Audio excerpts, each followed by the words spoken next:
Ժողովուրդ ջան, բարի օր, բայց իմացաք, օրերս հրապարակվեց հերթական միջազգային զեկույց աշխարհում ժողովրդավարության մասին եւ Հայաստանը, որ Նիկոլը հռչակում էր ժողովրդավարության բաստիոն, իրականում արձանագրեց հերթական խայտառակ ցուցանիշները։ Բրիտանական Economist Intelligence Unit-ի կողմից հրապարակված զեկույցում Հայաստանը մնում է 82-րդ տեղում աշխարհում ժողովրդավարության մակարդակով, իսկ մեր ընդհանուր գնահատականը 5.35 բալ չի աճել։ Այսինքն Հայաստանում անգամ Նիկոլին սիրող եվրոպացիք եւ բրիտանացիք չեն կարող նկարել բարձր ժողովրդավարության ցուցանիշներ։ Ավելին, Հայաստանը դասվում է ոչ թե ժողովրդավար երկրների շարքին, ոչ էլ թերի ժողովրդավար երկրների շարքին։ Հայաստանը դասվում է հիբրիդային ռեժիմների շարքին, որոնք իրենց մեջ ավելի շատ պարունակում են ավտորիտար կառավարման տարրեր։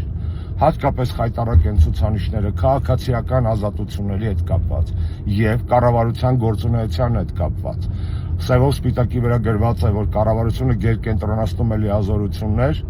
ապօրինի հետապնդումների է ենթարկում ընդդիմադիր քաղաքապետերին, սահմանափակում է խոսքի ազատությունը, չի հետապնդում ոստիկանական բռնությունները եւ կենտրոնացնում է իշխանությունները իր ձեռքում։ Նիկոլ Փաշինյանի Հայաստանը հիբրիդային ռեժիմ է, իսկ Նիկոլի իշխանությունը մուտանտների իշխանություն, քաղաքական մուտանտների։